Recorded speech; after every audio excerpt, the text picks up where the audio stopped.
ये उन दिनों की बात है जब मैं स्कूल में पढ़ता था। मेरे पिता अपने पिता की इकलौती संतान थे। मेरी उम्र 11 वर्ष की थी जब मेरे दादाजी का देहांत हुआ। दादाजी अचानक बीमार हुए और चूँकि मेरे पिता एक सरकारी नौकरी में थे, हम लोग आरा शहर में रहते थे, तो हमें खबर लगे इससे पहले दादाजी का देहावसान हो चुका था। आनन फानन में भागकर हम लोग अस्पताल पहुँचे। अस्पताल से अंतिम क्रिया के बाद गांव पहुँचे और गांव में 15-17 दिन गुजार लेने के बाद हम दोबारा वापस लौट रहे थे। जहानाबाद से पटना हम एक ट्रेन, पीजी लाइन की ट्रेन में बैठकर आए और पटना जंक्शन पर हम सभी लोगों को, मैं, मेरा छोटा भाई, मेरी छोटी बहन, मेरी माँ और सामान वगैरह, और इसके साथ मेरे एक बड़े भाई, हम सभी लोग प्लेटफॉर्म पर बैठे और मेरे पिताजी ने कहा कि आप लोग बैठो और मैं आगे की जर्नी के लिए टिकट लेकर आता हूँ। हम लोग जब पटना जंक्शन पे पहुँचे थे उस वक्त ये कोई 10 बजे का समय होगा और 4 घंटे गुजर गए। मेरी माँ बहुत परेशान। जाहिर सी बात है, हम लोग तो फिर भी इतने समझदार नहीं थे कि परेशान हो, लेकिन इतने नासमझ भी नहीं थे कि हमें ये समझ नहीं आ रहा हो कि कुछ तो गड़बड़ है। आखिरकार माँ ने मुझे और मेरे बड़े भाई साहब को कहा कि आप लोग यहाँ बैठे मत रहो, जाओ ढूंढो कहाँ है। अब हम लोग, पटना का जंक्शन हमारे लिए तो बहुत ही बड़ा था उस उम्र के हिसाब से।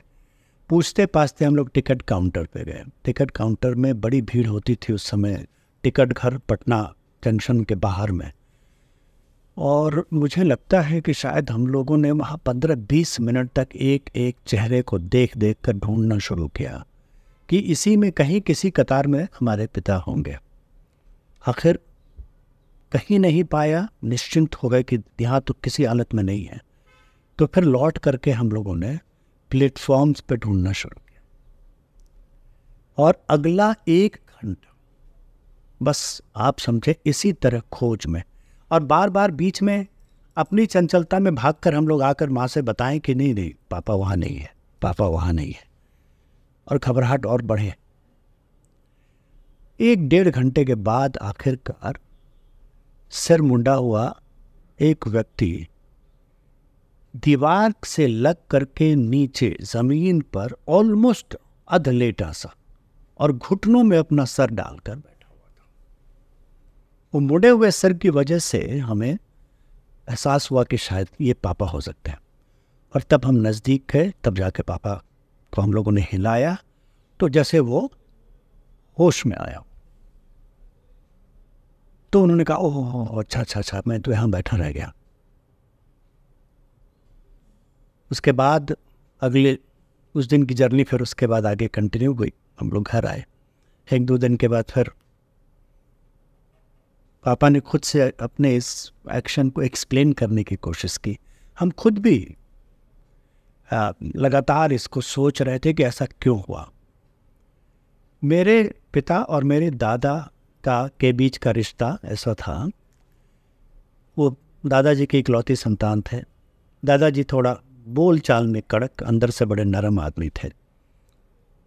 पुलिस विभाग में काम करने वाले शख्स रिटायरमेंट लेकर गांव आए तो गांव में एकदम सीधे साधे किसान बनकर रहे। तो मैंने जब भी देखा, पिता दादाजी के सामने कभी खड़े भी नहीं होते थे। दादाजी की हर बात उनके लिए पत्थर की लकीर। सिर्फ एक ही बात दादाजी की मेरे पिताजी ने न मानी कि दादाजी नहीं चाहते थे कि मेरे पिता भी नौकरी करें। वो चाहते थे कि बेटा गांव में ही रहे, खेती बाड़ी करें, लेकिन पिताजी ने ये स्वीकार नहीं किया। लेकिन इसके अलावा कभी सीधे सीधे खड़े होकर आमने सामने की बातचीत भी दोनों में नहीं होती थी। दादाजी की मौत पिताजी के लिए एक ऐसी घटना थी कि मतलब उससे बड़ा कोई शौक उनके लिए हो नहीं सकता था। और ये बात आपके सामने सिर्फ इसलिए कह रहा हूं कि उम्र चाहे जो भी रही हो, लेकिन मैं उसी दिन जवान हो गया। उस दिन में मुझे ऐसा लगा कि नहीं, ये सिर्फ पिता की जिम्मेवारी नहीं है कि वो हमारा ख्याल करें, बल्कि मेरी माँ ने शायद हमें समझाया कि पिता का ख्याल करना हमारी जवाबदारी है आज से। और उस दिन से मैं एक दूसरा इंसान था।